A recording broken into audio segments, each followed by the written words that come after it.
Welcome back, Wolfpack. Verlis here, and this is how to use Tsareena. So Tsareena is going to be a pure grass-type Pokemon, and we kind of give grass a little bit of flack on this channel because it's just weak to so many things. We have flying, poison, bug, fire, and ice weaknesses. We do pick up some nice resistances with the ground, water, grass, and electric, but overall we have a lot to worry about, and grass kind of curses whatever it gets tagged on with, that there's a lot of weaknesses. And then offensively, grass isn't even that fantastic as well, that we have ground, rock, and water super effective hits, but we trade that for 7 typings that resist us. So we will be resisted by bug, dragon, fire, flying, grass, poison, and steel, with a lot of those also hitting us for super effective damage as well. So maybe you can understand why the grass typing by itself is not going to be that much of a benefit to any Pokemon that has it. But we can go and see what Tsareena has for these stats, and this is where things get pretty crazy because it's like the embodiment of the 7th generation of Pokemon that we don't have speed. So 72 speed, you know, well below average, but then we just get some weird stat distribution. We have a really solid attack stat right here on that 120, and then we have moderately high defenses with an okay amount of hit points, but we go full hit point investment. Max out hit points, max out the attack. Now we're like as tanky as a Rotom. Like Rotom's forms get pretty tanky, so we're in that range right there while also carrying a 120 offensive stat. A lot of things are outspeeding us. We don't have to worry about special attacks. And that's going to pretty much be the breakdown right there, but it's really going to snowball into those damage calculations later on in this video. So looking at the abilities for the Tsareena, we do have Queenly Majesty and the Sweet Veil. Both of these are very usable. That in doubles, if you don't want to go to sleep, that's where Sweet Veil comes into play. Prevents itself and ally Pokemon from falling asleep. That's just nice right there. But then Queenly Majesty prevents the opponent from using moves with increased priority on this Pokemon, and it also works with allies in double battles. So Tsareena is just going to keep you safe from everything. You bring it on the field, no Prankster, no Fake Out, no Gale Wings, Shenanigans, Brave Bird, that would really mess you up. So there's a lot of really good safety that you can get with the Tsareena before it's even done anything. This is just off of the ability, and then we can see what Tsareena is capable of. So interestingly enough, like we don't have Leaf Blade, no Leaf Blade to be found, but we get Trop Kick. So we're sacrificing damage, but we're getting an insane effect. 100% of the time, the user lands an intense kick of tropical origins on the target. Target's attack is lowered by 1. So they just do less damage. So you're not doing a lot of damage, and then you go and just stomp them down like that, and they always lose an attack stat off of that. So that's pretty crazy, especially because we have that surprising amount of tankiness on the Tsareena. Other than that though, our coverage is going to look pretty straightforward. We don't get much else. We can run the high jump kick, so a little bit of coverage right there. Physical attacks, you got stuff like the acrobatics, the payback if you want to run it. Payback could be a good option for that dark type coverage since we are expecting to get outsped. We have U-turn, and then we get to play rough though. Play Rough is going to be nice to add on to this. We have Synthesis as a grass-type Pokemon, and then we have some kinds of tech that we can run. We have Charm, we have Acupressure, we have the Feint. So we have supportive qualities as well as solid amounts of damage. It's not like insane sweeping damage, but it's good enough. So let's go and hop on over to Pokemon Showdown and see what we get out of the Tsareena. So because of Trop Kick, I was actually really trying to justify what kind of item we can use on the Tsareena, because Life Orb doesn't really work. It takes away from a lot of our tankiness right there, and it's not really going to do anything for us. So I was thinking, what about a Meadow Plate? Well, Trop Kick, it's not enough base power to really justify a Meadow Plate as well. Leftovers is kind of an option because we are running like health investment. You know, we just run the Adamant Nature, max out the hit points, and then hope for the best while we tank up a lot of hits. But I was thinking the Moringa Berry might be one of the best things we can run. After you're hit by a special attack, it boosts your special defense by 1, and that's going to synergize really nicely with our Trop Kick, since that's lowering their attack by 1, and we pretty much have to take the hit anyways. So Trop Kick, we take a hit, we lower their attack, and then we can like tank the hit, synthesis, and then start beating them down with damage. Moringa Berry is the same idea, except we also do get to throw down damage as well. That, okay, we take a hit, Moringa Berry boosts our special defense, so they're doing less damage, and then we can just either predict on a synthesis, so we're actually getting a little bit more options for that tankiness, or we throw out a Play Rough, high jump kick, Trop Kick, synthesis later, and now we have effective tankiness that lasts. So whenever the opponent's Pokemon switches out or faints, we have to reset for that attack. But we'll always have that +1 special defense, so just giving us free tankiness as long as we survive that first special attack really well. So I think Moringa Berry is actually one of the best items on the Tsareena. Now, I think a lot of people were going to go straight for the Steenie as well. Unfortunately, just not tanky enough at all. I think it's really unexpected, like, the stat difference that we get from Steenie into the Tsareena. Like, those are some crazy stat jumps by comparison, and there's just no point of Eviolite. We're not even going to get close to Tsareena's tankiness. We're losing the item slot. It doesn't really give us anything extra, so that's something right there. Other than that, I was also exploring some gimmick sets on the Tsareena because we have tankiness. Like, we can go with a full defensive investment, and that's going to bring us something really nice. So I was thinking Calm Nature, max out hit points, max out the special defense, and then you run the Charm, because Charm is going to lower the attack by 2 instead of by 1 that you see off the Trop kick. So I feel that you just set up the Charm, and then now they're not doing any physical damage to you. You already have a huge amount of special defense investment, and they just tank it up with the leftovers, and pretty much this is just going to be a Toxic Stall Confusion set.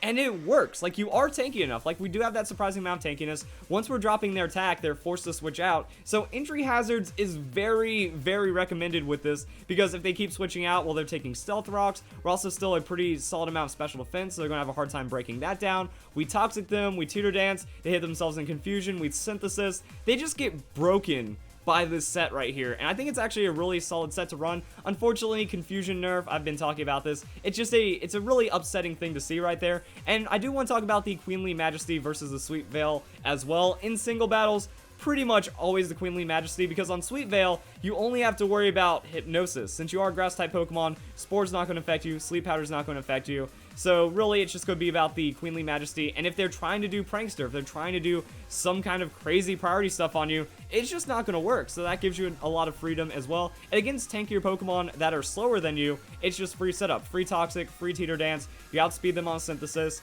If they're a physical attacker, you charm them, they're doing less damage. So I think that this works out really well. I was considering Moringa Berry right here, or some kind of like other health boosting, but I think the leftovers is going to be our best option, because unfortunately we only get 8 PP on the Synthesis. So once we're out of Synthesis, we're kind of screwed, and it does show some other things. If you just want to run full Toxic Stalling, you can run the Protect. It's kind of a weird thing, because you can Protect every other turn, but if they hit themselves in confusion, it's kind of like an effective Protect, because you're not taking damage, but it's a lot riskier right there. But this will kind of save you some Synthesis, give you extra healing on the leftovers, so it's kind of what you want. But I think that because of Charm and our tankiness, we can get away with a Toxic set on this arena pretty effectively. Looking into some other things, your double battle set is going to be Teeter Dance and Faint, because Teeter Dance affects all Pokemon on the field, so you will have to Protect. Pretty much, first turn, either set up, do something for yourself, maybe go for damage on the Tsareena, you can do that as well. But once you have the opportunity, you can go for that Teeter Dance. Now, own tempo Pokemon are not affected by the Teeter Dance, so maybe that could be a nice combo pairing for the Tsareena. If not, Protect, Teeter Dance. Done. That if you Protect into the Teeter Dance, that means both of your opponent's Pokemon are going to be confused, and then you have access to the Feint. Nullifies, Detect, Protect, Wide Guard, Quick Guard. So if they're going for some kind of priority guarding for themselves, you can Feint it, and then you just make sure you have the ally Pokemon doing insane amounts of damage and getting the reliable hits as well. After that, there's all kinds of things that you can run on the Tsareena. So right here, we have Acupressure, can buff up your ally Pokemon. We have Aromatic Mist. We can also buff up by raising an ally's special defense by 1 right there. Like, even though it's just one thing, I think it's pretty solid that if you could just give a free buff to your allied Pokemon like that, that's going to reduce a lot of damage over time. Also, I don't see Tsareena doing much. Like, you can just go for a full hit point tanky set right here and just be a frustration for the opponent more than a damage threat, because Tsareena's damage is not as insane as one person might think. So yeah, Aromatic Mist is something you can run, so then you can also run out the damage or whatever you want. Now, weird thing about the Aromatic Mist that is also something you can take into consideration is that if you have Ferium Z, it's going to boost your defense by, or your special defense by 2 stages. So when you use a Ferium Z boosted Aromatic Mist, you gain +2 on the special defense, and then you can also Aromatic Mist and then give special defense to an ally as well. So just weird things that can come out of this combo right here. And then Trop Kick, lowering the opponent's attack. So that's another thing that you can run. So idea is Teeter Dance, Feint, Trop Kick, and then whatever other tech option that you want to run. Buffing allies, doing more damage to the opponent on like a high jump kick or something like that.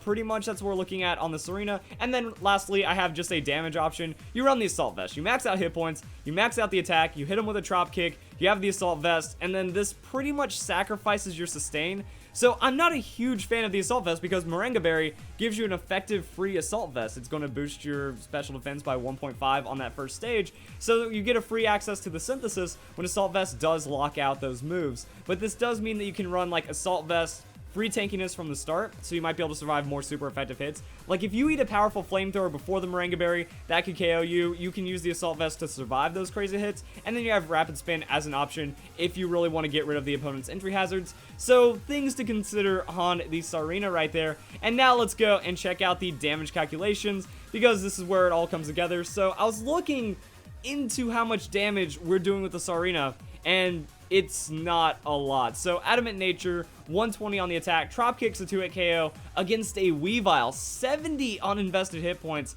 65 on the uninvested defense. It's not an insane amount. Like I said, we're not doing anything pretty ridiculous. And also even the high jump kick. Like if that was a neutral high jump kick, it's not going to do much more. Say we have a fire type Pokemon. So just a Pokemon that's as frail as the Weavile, high jump kick, even with its crazy amount of base power, not finding KOs just straight up. And that's why I feel we're in kind of a weird identity issue with the Tsareena, because we don't want to give a fist plate to the high jump kick because that's not going to add enough damage. And Trop Kick isn't really going to change anything around as well, because that neutral hit's going to be a 2-hit KO either way, whether or not we have that Meadow Plate. So I was looking into some other things. Let's see, Meadow Plate against Garchomp. Meadow Plate against Garchomp doesn't even push it into a 2-hit KO, so I don't really see the point right there. And Life Orb, like I said, we don't want to lose health while we're also trying to be tanky, while we're also running Sustain on the Synthesis. So I don't think that's a good option. And then 120 attack without a boosting item, play rough. Not even going to one-hit KO the Garchomp. Say we could run something like a Choice Band, but then we're locking ourselves into a Trop Kick or High Jump Kick or non-stab move, and even then, the damage against bulkier Pokemon is not an insane amount. So really, Tsareena is going off of those conversions, that you're looking for 2-hit KOs, you're not really worried about boosting, which is why we can use Leftovers, Moringa Berry, or some kind of other option like that, and then if we have that tankiness, we can make it work. That was looking into some other things. What about Tapu Lele? Well, Specs Lele just going to blow us up right there, and we don't really have much in return. Trop Kick, not a 2-hit KO against something like the Tapu Lele, so showing that those defensive investments really throwing us off from those 2-hit KOs, and the most absurd of special attacking Pokemon are going to give us a hard time. Even if we had that Moringa Berry proc, still going to make it a very powerful and lethal hit from the Lele. Let's go and pull up another special attacker, something like the Greninja, just to give us those comparisons. So yeah, the Ice Beam super effective hit, that's a scary one. Even if we don't have our Moringa Berry proc,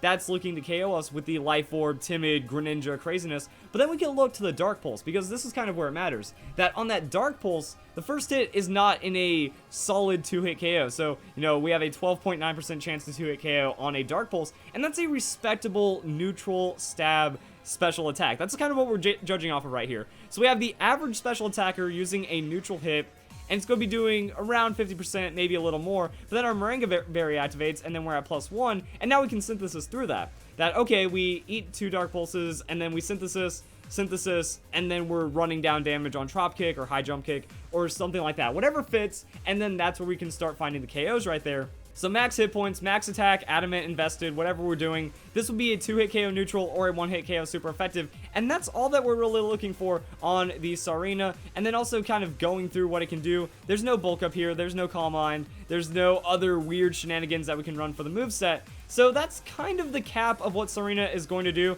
So there we go, guys. Solid Pokemon right here. I'll say that Tsareena can get pretty hyped. There's a lot of really statusy things that it can run, and as long as it's not getting one-shot, like if you have Pokemon that resist what hits grass super effective really well on your team, you know, just some bulky special defense Pokemon, some coverage tanks that are also physically defensive as well, you give Tsareena a lot of options, and then it can kind of just shut down a lot of your opponent's sweepers and then try to turn it around on their heads right there. So hope you guys enjoy the video. Hope you all have a nice day. Thank you very much for watching.